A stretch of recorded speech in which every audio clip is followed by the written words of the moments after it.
देखिए आज पर्णवृंत पढ़ाना है। पर्णवृंत, इसको अंग्रेजी में पीटियोल कहते हैं। अंग्रेजी में पीटियोल कहते हैं। देखिए अब पर्णवृंत क्या होता है, जैसे ये पत्ती है और ये पत्ती है, तो तने से पत्ती को लगाने के लिए जो ये डंठल होता है, इसको डंठल भी कह सकते हैं, इसको पर्णवृंत कहते हैं। इसको पर्णवृंत कहते हैं। तो अलग अलग पत्ती में पर्णवृंत अलग अलग प्रकार के होते हैं और उसी का इसमें अध्ययन करना है। जब पत्ती में पर्णवृंत पाया जाता है तो ऐसी पत्ती को क्या कहते हैं, सवृंत कहते हैं। क्या कहते हैं, सवृंत। अंग्रेजी में पीटियोलेट। और जब पत्ती में पर्णवृंत नहीं पाया जाता उसे अवृंत कहते हैं।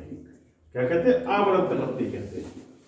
यह इसको अंग्रेजी में सेसाइल कहते हैं। अंग्रेजी में सेसाइल कहते हैं। तो पत्तियां दो प्रकार की पाई जाती हैं, पर्णवृंत और अवृंत। अब इसमें भी कुछ पत्ती ऐसी होती हैं जिनमें पर्णवृंत चपटा होता है, किसी में बेलनाकार होता है, किसी में नालीदार होता है तथा स्पंजी होता है। ये किस में होता है, जैसे केला में। जैसे किस में होता है, केला में। केला में पर्णवृंत कैसा होता है, स्पंजी होता है, मतलब सोखता जैसा। कैसा होता है, सोखता जैसा। ये केला में होता है। और इसके अलावा पपीता में कैसा होता है, पपीता में खोखला होता है। ठीक है, खोखला किसमें होता है, पपीता में। ये उदाहरण दिमाग में रखने हैं, उदाहरणों को याद रखना है। ऐसे नींबू की पत्ती तुमने देखी होगी। नींबू की पत्ती में क्या होता है कि जैसे नींबू की पत्ती है तो नींबू की पत्ती में ऐसे होता है, ये तो पर्णवृंत, ये पत्ती है नींबू की, ये पर्णफलक है, ये क्या है, और ये पत्ती, ये पर्णवृंत है, ये क्या है, पर्णवृंत। तो पर्णवृंत सपक्ष हो जाता है। कैसा हो जाता है, पंख जैसा।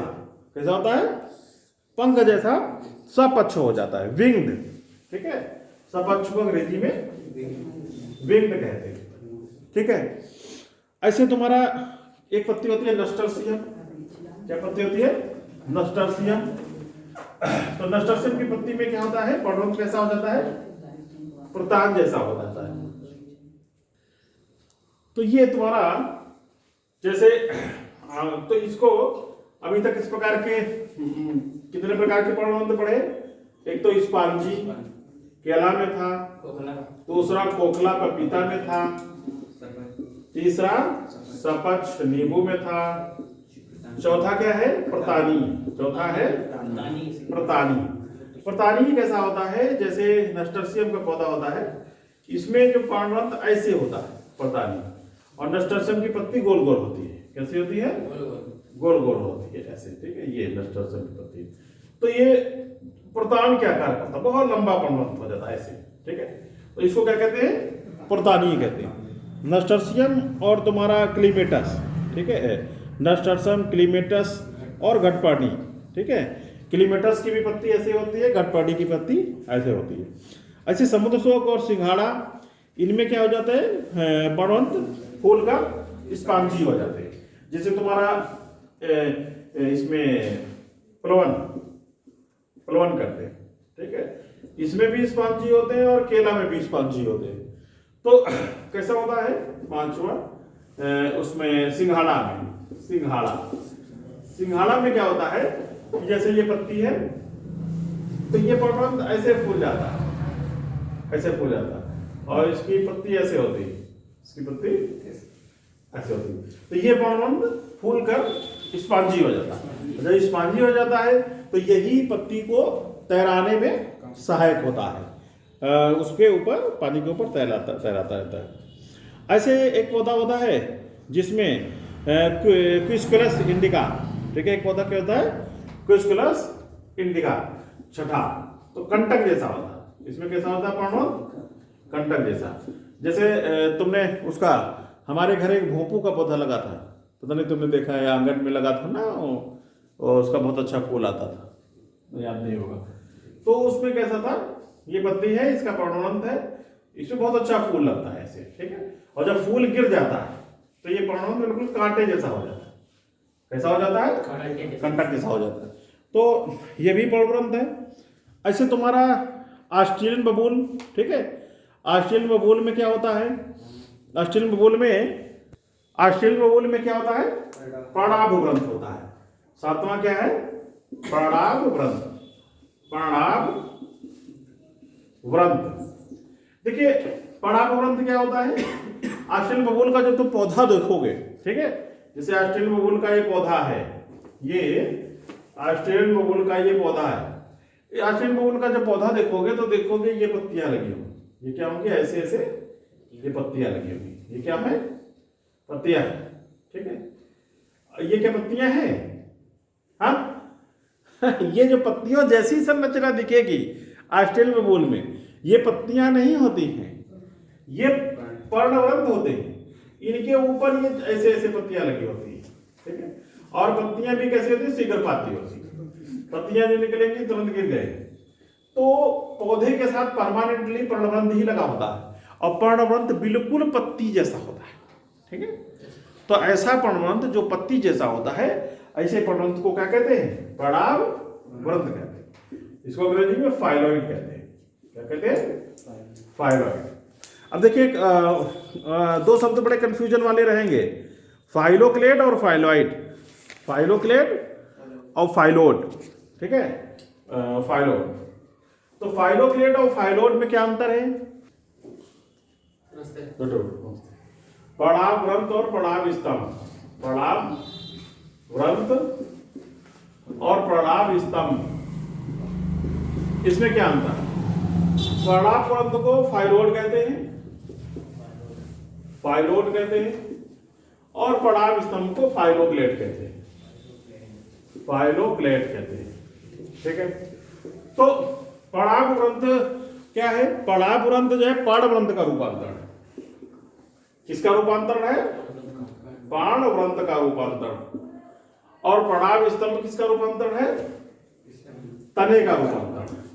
तने का रूपांतरण, पर्णाभ स्तंभ।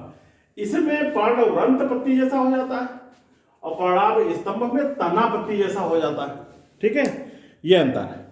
और पर्णाभ व्रंत क्या होता है? ये पत्र फलक की तरीके से होता है और प्रकाश संश्लेषण इसमें भी होता है, चपटा होता है, ठीक है। इसमें प्रकाश संश्लेषण भी होता है, ठीक है, प्रकाश संश्लेषण होता है इसमें भी, संश्लेषण, और इसमें भी प्रकाश संश्लेषण होता है, ये भी। हाँ, अब ये क्या है? ये भी चपटा हरा मांसल होता है और इसमें भोज्य पदार्थों का संचय हो जाता है, ठीक है। इसमें जो है नागफनी में उसमें म्यूसिलेज पाया जाता है। क्या पाया जाता है? म्यूसिलेज पाया जाता है मुख्य रूप से। ये जो है इसमें म्यूसिलेज नहीं पाया जाता और वो फूल जाता है ना तना, तो उसमें भोज्य पदार्थों का संग्रह भी हो जाता है।